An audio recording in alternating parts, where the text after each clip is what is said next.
트럼프의 부활이 2024년 이 외교관계 키가 될 수밖에 없는지 과거의 김정은과 이제 트럼프의 관계에 대해서 다시 한번 살펴보도록 하겠습니다. 야, 이거 복귀 재밌다. 어떻게 이렇게 되냐?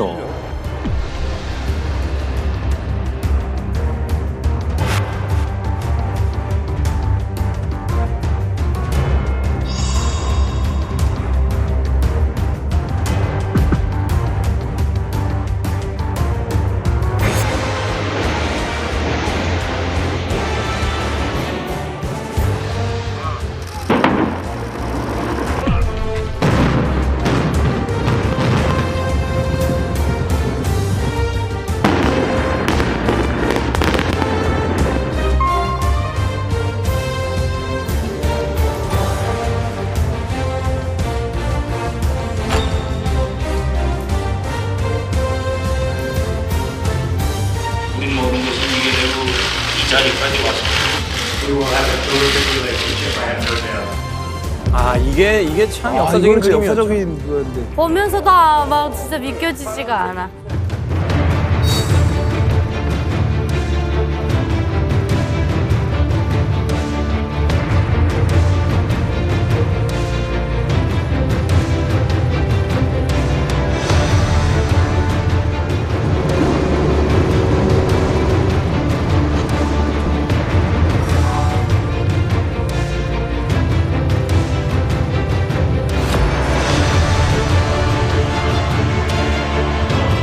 I think very importantly, the relationship is, just very strong.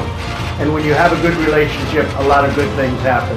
이번에 보다 모든 사람들이 반기는 그런 훌륭한 결과가 만들어질 거라고 확신하고 또 그렇게 되기 위해서 최선을 다하겠습니다.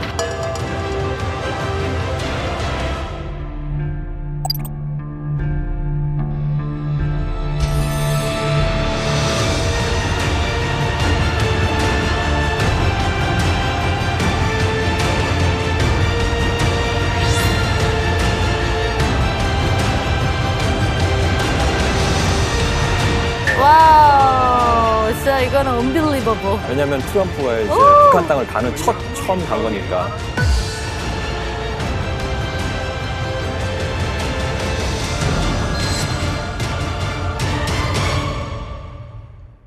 야, 야, 이거 다시 돌려보니까 희한한데? 진짜 미안하다. 네? 실제로 우리가 경험했던 과거인데 약간 믿기지 않는 장면도 몇몇 장면이 있었어요. 예. 맞아. 자, 어쨌든 이게 문 닫고 그냥 거기서만 살던 사람이 등장을 하는 거예요. 이게 2018년 굉장히 큰 일이 벌어진 거예요. 맞습니다. 저도 이거 이때 보면서 뭔가 기대가 어마어마했었거든요. 아, 잘 돼서 진짜 막 그럼. 너무 좋은 기회가 생길 것 같았는데. 저희는 이제 탈북민들은 그때 싱가포르 때 그때 첫 트럼프 대통령과 김정은의 만남이었잖아요. 아, 정말 떨리는 심장을 부여잡고 봤었어요. 근데 보면서 어떤 생각이 들었냐면, 야, 김정은이 진짜 좀 다른가? 왜냐면 할아버지도 뭐 무슨 너르돔 시아노크네, 무슨 뭐 쿠바의 누구네 맨날 뭐 불러들여가지고 아프리카 대통령들 만나고 뭐 이렇게는 했어요. 그랬는데 김정은은 아버지 할아버지도 못한 그 현직 대통령을 제3의 국가에서 만나서 나란히 걷는 그 장면이 너무 놀라운 거예요. 믿기지가 않고. 와, 진짜 놀랐죠. 저도 마찬가지인데요. 그 싱가포르에 있는 그 첫 정상회담 때는 좀 인상 깊었던 거 뭐냐면 6.25 전쟁 이후로부터 처음으로 성전기하고 인공기가 이렇게 같이 있는 거잖아요. 미국 사람들 다 놀랍게 잘 봤고요. 역시 트럼프니까 가능한 장면이다.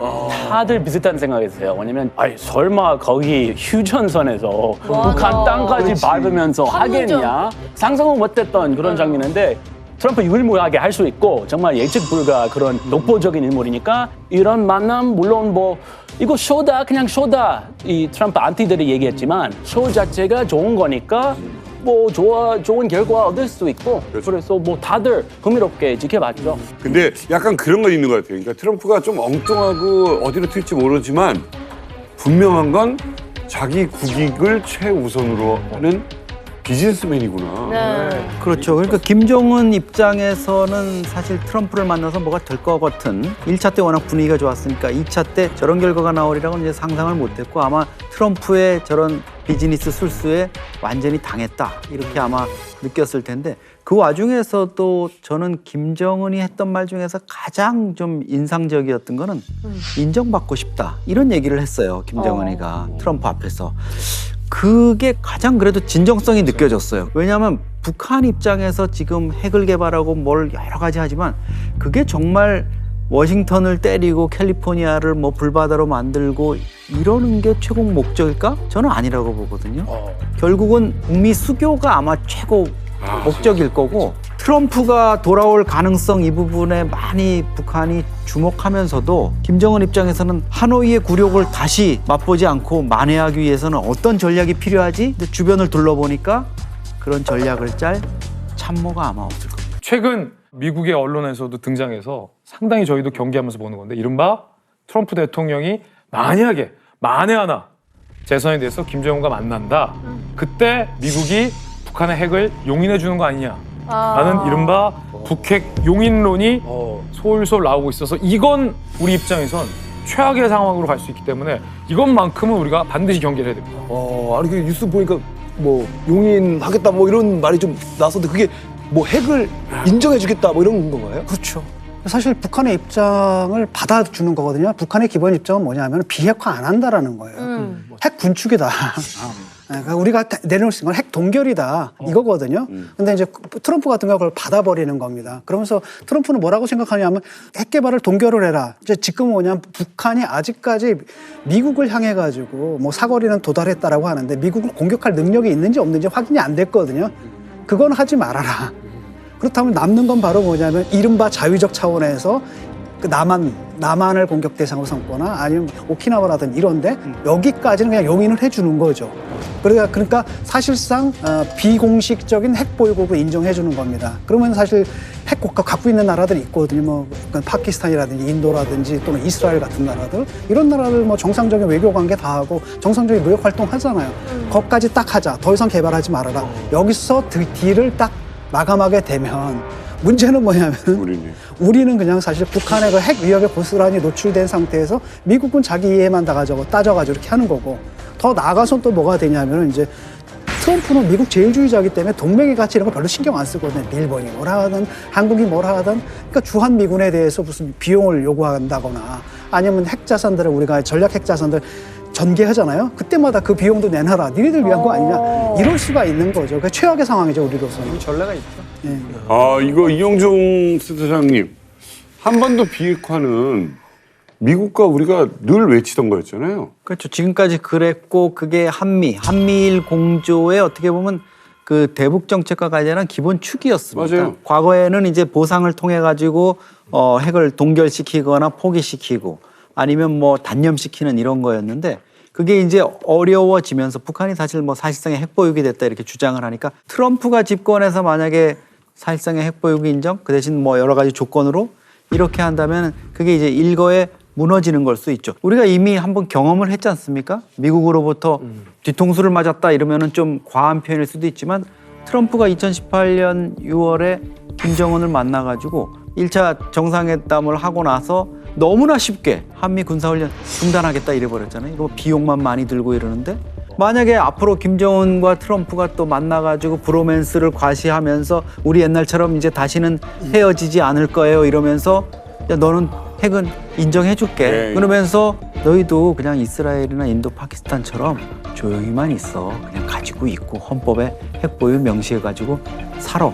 이렇게 되면 우리 입장에서는 정말 재앙과 같은 그런 상황이 닥칠 수가 있죠. 그런 거 안 해주면 또 우리 미군들 축소할 거야? 아니면 한국이 돈 더 내? 뺀다고 할 수도 있죠. 트럼프도 한 뺀다고 했었죠. 맞아. 근데 최악의 시나리오는 뭐냐면 지금 방금 우리가 언급을 했잖아요. 주한미군 같은 경우에. 그러니까 지금 트럼프 집권 1기 때도 그렇게 얘기했잖아요. 우리가 왜 우리 젊은이들이 거기 가서 그 희생을 해야 되냐. 돈 내놔. 이거잖아요. 김정은 입장에서 봤을 때 김정은 머리가 정말 잘 돌고 트럼프의 습성을 파악을 했다고 하면 이렇게 얘기할 거예요. 우리 수교합시다. 다시 한번 우리 진짜 우리 형제같이 지냅시다. 아니 근데 우리 저기 솔직히 말해가지고 이제 브로맨스 수교한 국가인데 굳이 돈 들여가지고 주한미군 왜 거기다 주둔을 시킵니까? 형님 빼세요. 괜찮아. 그러면 현재로서는 트럼프는 그래 뭐 대선기 두드려 보면 그래 돈 절약하고 좋겠네. 주한미군 철수 카드가 빡 나오는 순간 우리에겐 최악의 시나리오. 해구산을 걷는 거 아니냐, 돈 드는 거 하지 말자. 라고 이야기를 했다라고 뉴스에 떠서 시끄러웠어요. 네, 계속 논란이 이렇게 일파만파 커지니까 네. 트럼프 본인이 SNS로 해명하겠다. 그래서 해명했는데 A fake news article in Politico through anonymous sources, as usual, states that my views on nuclear weapons in North Korea have softened. This is a made-up story, disinformation put out by Democratic operatives in order to mislead and confuse. The only thing accurate in the story is that I do get along well with Kim Jong-un. 오, 진짜? 네, 느낌표. 좀 해요. 예. 토익 시험인 것 같았어요. 엘리베이터 원어민입니다. 예. 준원어민이에요. 알 발음이 조금 안 좋다. R 발음이랑 S 발음 만족계로 상담 받았습니다. 예. 그래서 S 발음 많이 이제 향상된 상태고요. 예. R은 아직. 사실 저희가 우려하는 것 중에 네. 뭐 다 떠나서 트럼프가 예측 불가능하다는 거예요. 그 트럼프 초기에 저희 Little Rocket Man이라 그랬어요. 그리고 나중에는 We fell in love.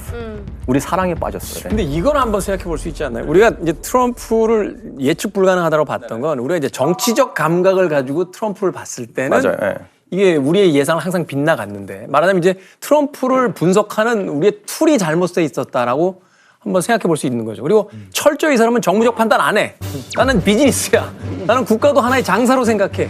라고 생각을 해보고 들여다보면 오히려 더 단순하게 보일 수 있는 지점이 있지 않을까 하는 생각도. 바로 그 지점인데 그래서 우리 외교안보실에서도 사실 트럼프가 재선된다 하더라도 크게 우려하진 않아요. 첫 번째로 북핵을 용인해 준다라는 건 사실상 가능성이 정말 낮은 옵션에 불과하다고 우리는 이미 파악하고 있거든요.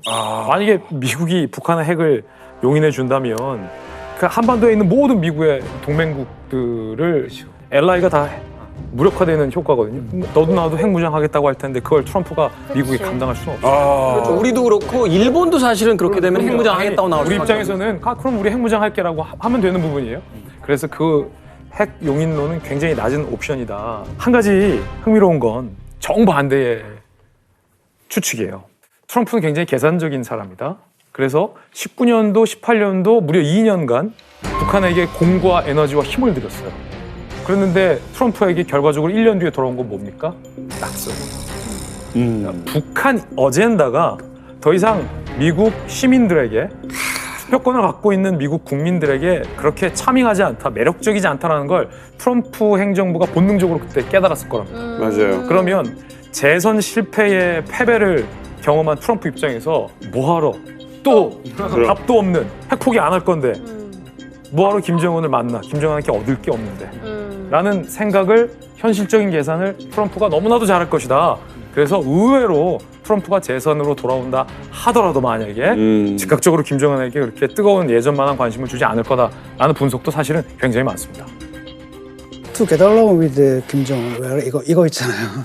이거는 뭔가 다른 제스처를 취할 거라는 거거든요. 그게 쇼든 어쨌든 간에 극적인 무슨 협상에 이런 것들을 할 수 있는 가능성은 있는 것 같고 왜냐하면 또 북한도 가만히는 안 있거든요. 특히 이제 발사체 인공위성을 해가지고 사실은 미국의 본토를 타격할 수 있다라는 그 메시지를 계속 보낼 거라는 겁니다. 나한테 관심 좀 가져줘라고 하면서. 네. 근데 거기에 대해서 분명히 트럼프가 어떤 대답은 분명히 해야 될 겁니다. 아마 트럼프 입장에서 가장 시끌시끌하게 뉴스 나오고 내가 뭔가 할 수 있는 거는 김정은 만나는 거잖아요. 네, 사실 전 미국에 최근에 몇 번을 갔었어요. 미국 가서 싱크탱크도 만나보고 이제 국무부 사람들도 만나보고 그러는데 트럼프가 만약에 북한 핵을 용인하고 핵 보유국으로 인정을 하면 당신이 가만히 있겠냐?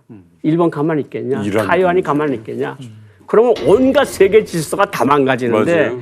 트럼프가 튀는 행동을 하더라도 북한 핵을 용인하고 그냥 가져. 다시 더 만들지만 마. 이거는 그냥 호사가 될 이야기니까 그렇게 너무 신경을 쓰지 말아라. 그런 이야기들을 많이 들었거든요. 그러니까 우리가 대비는 해야 되겠지만 또 우리가 대비를 하고 있어요, 현실적으로. 현실적으로 대비를 하고 있고 너무 그렇게 뭐 트럼프가 뭐 크레이지맨처럼 이리 튀고 저리 튀고 해서 뭐 북한에게 인정하고 뭐 주한미군 빼내고 이거는 그냥 하기 좋은 소리예요, 그냥. 미국이란 나라가 이제까지 우리나라하고 맺어온 관계가 있고 피로 맺은 혈맹이잖아요. 이거를 한꺼번에 깨서 트럼프가 한마디 해가지고 주한미군 빼고 핵 용인하고 이런 짓은 하지 못할 거다. 극단적인 가능성은 없다 하더라도 극단적인 가능성까지 시사하면서 우리들한테 비용 청구서의 금액을 높일 수는 있다라는 거죠. 비용은 가능성이 있다고 봐요. 결과적으로 이제 2024년 네. 우리나라의 이제 외교 무대, 북한의 외교 무대, 미국의 외교 무대에 대미를 장식할 주인공은 결국은 이제 트럼프 전 대통령이 될 것 같습니다. 야, 재선이 될 수도 있고 안 될 수도 있어요. 아직은 뭐 단언할 수 없다라는 말씀 거듭 드리겠습니다.